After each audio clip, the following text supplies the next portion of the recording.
이번 시간에는 고대 가요인 공무도화가에 대해서 살펴보도록 하겠습니다. 백수광부의 처의 작품인데요. 한번 내용 살펴봅니다. 공무도화가의 내용 먼저 살펴보도록 하겠습니다. 백수광부의 처의 작품으로 알려져 있는데요. 공무도화, 공경도화, 타하이사, 당내공하, 저이마 그물을 건너지 마오. 임은 그의 그물을 건너셨네. 물에 쓸려 돌아가시니 가신님을 어이할고. 사언사구의 작품인데요. 간단하게 한자의 음과 뜻도 제시해 보도록 하겠습니다. 간단하게 한번 살펴보시고요. 내용 바로 분석해 보도록 하겠습니다. 저이마라고 하였는데요. 임은 백수광부, 남편, 임을 의미하고요. 저이마 그물을 건너지 마오.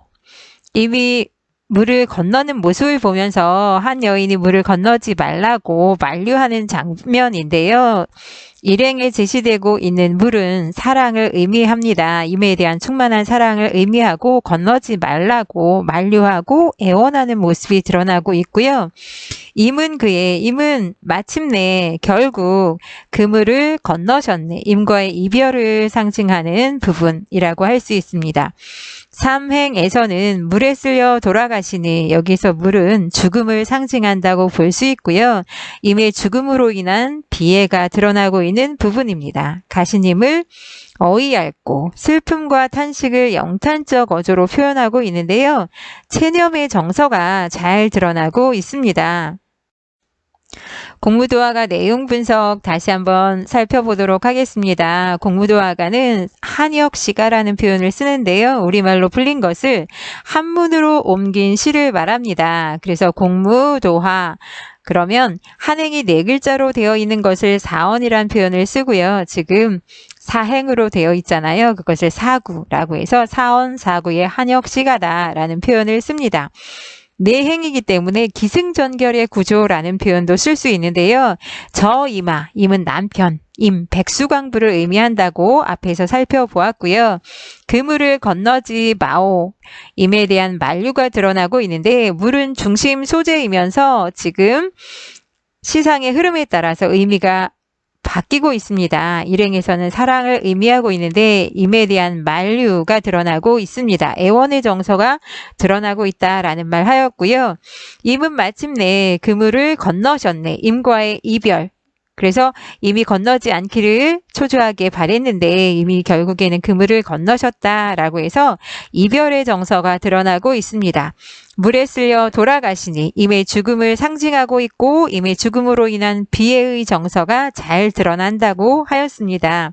가시님을 어이할고 그래서 임의 죽음으로 인한 슬픔과 탄식을 영탄적 어조로 표현하고 있는데요. 체념과 임에 대한 원망의 정서도 잘 드러나고 있는 작품입니다. 세 번째로 공무도화가의 작품 정리해 보도록 하겠습니다. 우리나라 고대 가요 중에 전해지고 있는 것이 구지가와 공무도화가, 황조가 정도 세 편이라고 할 수 있는데요. 구지가가 집단 가요라면 공무도화가와 황조가는 개인 서정시라는 말 쓸 수 있는데요.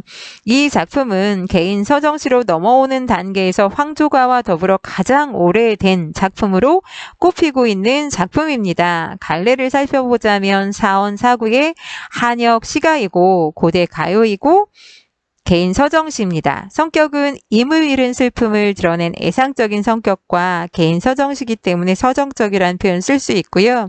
우리 내용 안에서 가시님을 어이할고 체념적 어조가 끝부분에 집약적으로 드러나고 있기 때문에 체념적이라는 말 쓸 수 있습니다.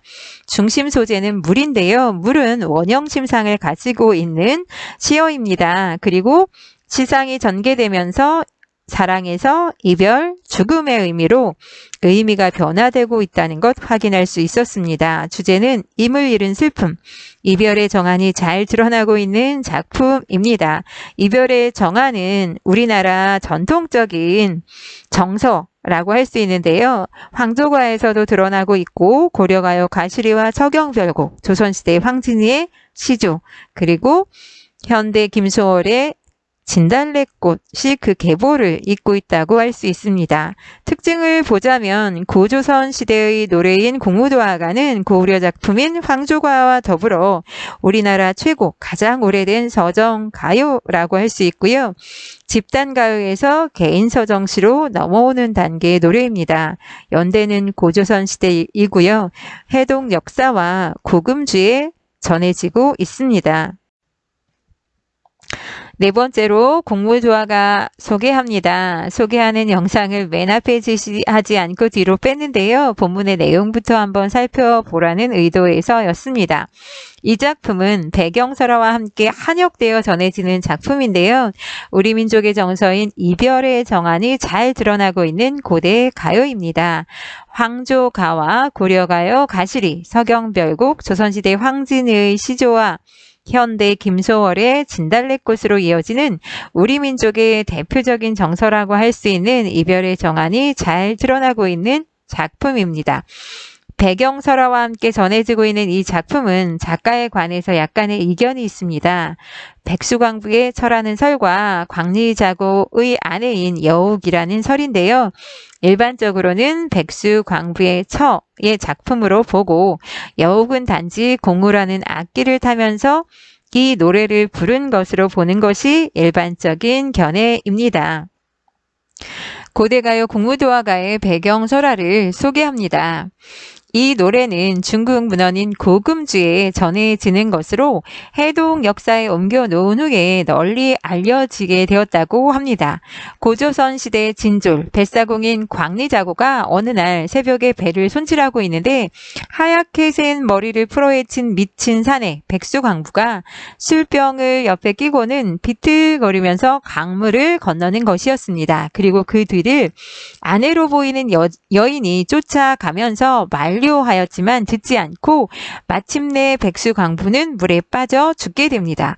이 광경을 본 아내는 옆에 끼고 있던 악기 공우를 타면서 노래를 불렀는데 그 노래소리가 몹시 구슬펐다고 합니다. 노래가 끝나자 아내도 역시 남편을 따라 물속에 몸을 던져 자살을 하고 마는데요.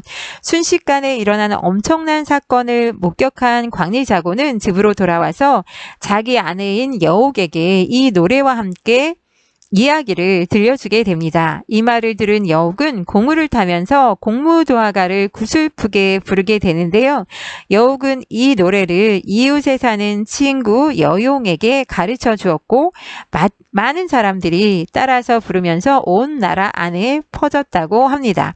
악기 공우를 가지고 노래를 불렀다고 해서 악공명을 공우인이라고도 하는데요.